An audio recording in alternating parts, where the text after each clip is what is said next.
오늘 하세나 본문은 요한계시록 13장 1절에서 10절까지의 말씀입니다. 나는 바다에서 짐승 하나가 올라오는 것을 보았습니다. 그 짐승은 뿔열과 머리 7이 달려 있었는데 그 뿔 하나하나에 왕관을 쓰고 있고 그 머리 하나하나에는 하나님을 모독하는 이름이 붙어 있었습니다. 내가 본 그 짐승은 표범과 비슷한데 그 발은 곰의 발과 같고 그 입은 사자의 입과 같았습니다. 그 용이 자기 힘과 왕위와 큰 권세를 이 짐승에게 주었습니다. 그 머리들 가운데 하나는 치명상을 입은 듯하였습니다.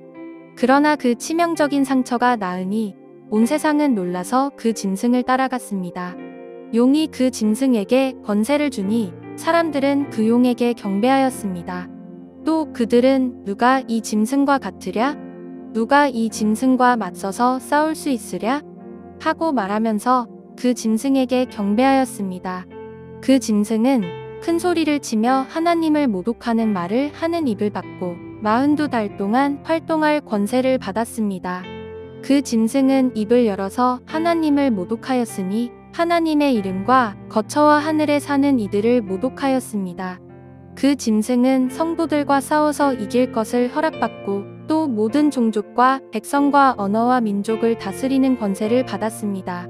그러므로 땅 위에 사는 사람 가운데서 죽임을 당한 어린 양의 생명책에 창세 때부터 이름이 기록되어 있지 않은 사람은 모두 그에게 경배할 것입니다. 귀가 있는 사람은 들으십시오.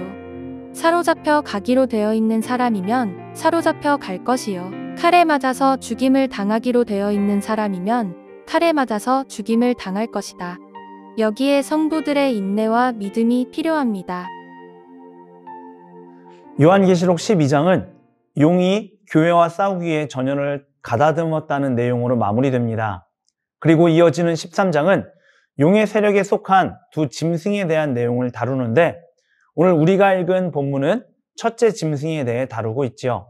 이 부분을 살피며 하나님이 우리에게 주시는 말씀을 생각해 보려 합니다. 방금 본문을 읽으셨기에 그 내용을 아실 텐데 이 내용을 더 잘 이해하기 위해서는 두 사람을 염두에 두셔야 합니다. 한 사람은 주후 54년부터 68년까지 로마를 다스린 5대 황제 네로이고 다른 한 사람은 주후 81년부터 96년까지 로마를 다스린 11대 황제 도미티아누스입니다. 네로는 주후 64년에 일어난 로마의 대화재를 기독교인의 소행으로 모함합니다. 그러고는 로마 역사상 처음으로 기독교에 대한 조직적인 박해를 시작하지요. 그 박해가 매우 극심해서 많은 배교자들이 나왔습니다. 그러나 주 68년 네로의 죽음과 함께 이 박해는 막을 내리게 됩니다. 그런데 이후 81년에 황제로 등극한 도미티아누스에 의해 이 박해가 다시 자행됩니다. 물론 네로의 박해보다 심하지 않았다고는 합니다. 그러나 네로는 죽지 않았고 돌아올 것이라는 소문으로 인해 또 박해의 재현으로 인해 도미티아누스는 네로의 재림으로 여겨지게 되지요. 특별히 도미티아누스는 스스로를 도미누스 앳 데우스, 곧 주님이자 하나님으로 부르며 신격화했습니다. 그랬기에 황제를 숭배하지 않는 그리스도인들에 대해 크게 분노했고 심하게 박해한 것입니다. 네로와 도미티아누스 이 두 사람에 대해서 이 정도로 알고 나면 본문을 좀 더 수월하게 이해할 수 있습니다. 본문에 나타난 짐승은 기독교를 박해한 로마라는 제국을 가리킵니다. 기본적으로 로마는 황제 숭배를 요구하기 때문에 이를 하나님에 대한 모독으로 이해할 수 있죠. 그리고 그 짐승의 머리 가운데 상하게 되어 죽게 된 머리는 네로로, 상처가 났고 큰 권세를 받은 머리는 도미티아누스로 이해해 봄직합니다. 앞서 말씀드린 것처럼 도미티아누스는 자신을 신으로 여기게 하므로 하나님을 더욱 모독했고 또 하나님께만 합당한 표현을 스스로에게 돌린 것입니다. 그 표현은 바로 족속과 백성과 방언과 나라이지요. 그의 박해가 극심했기에 어린 양의 생명책에 이름이 기록된 자들 이외에는 모든 사람들이 그 짐승에게 곧 황제와 로마 제국에게 경배하며 그것을 하나님으로, 신으로, 주님으로 경배할 정도가 되었다는 것입니다. 요한은 이 내용들을 주의 깊게 읽고 잘 깨달으라고 9절의 말씀, 바로 누구든지 귀가 있거든 들을지어다 라는 표현을 넣고 있는 것입니다. 말씀의 의미를 잘 깨달음으로 믿음을 버리지 말고 어린 양의 생명책에 이름이 기록된 자로 살아가라는 것이지요. 더불어 그렇게 살아갈 때 혹 사로잡힐 수도 있고 칼에 죽을 수도 있다는 것을 알려줍니다.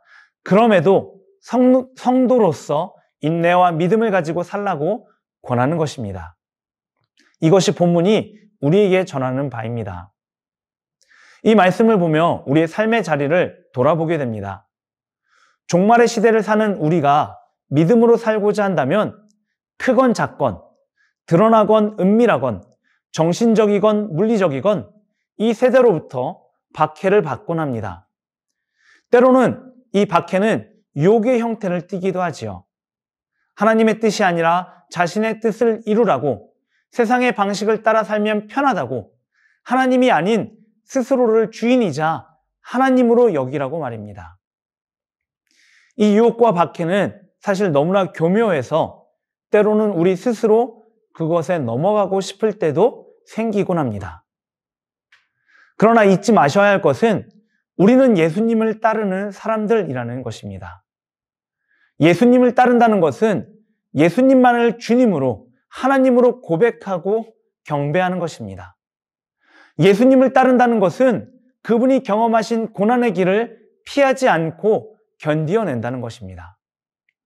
예수님을 따른다는 것은 유혹과 박해에 굴하지 않고 믿음을 지킨다는 것입니다. 예수님을 따르는 것이 힘들고 어렵지만 우리가 그럴 수 있는 이유가 있습니다. 아무리 작고 또는 적더라도 우리 안에 예수님을 향한 믿음이 있기 때문입니다. 그 믿음을 보시고 하나님이 우리의 이름을 죽임당한 어린 양의 생명책에 기록해 주셨기 때문입니다. 그러니 이 하루 믿음으로 살아내고자 결단하지 않으시겠습니까? 이 종말의 시기에 결코 믿음을 잃지 않겠다고 다짐하고 이 하루도 예수님을 따르겠다고 마음먹지 않으시겠습니까? 우리가 그렇게 결정하고 따르고자 할 때 하나님은 우리의 인내와 믿음을 더 굳건하게 하시며 마침내 이 종말의 때를 지나게 하시고 하나님의 영원한 나라로 인도하실 것입니다.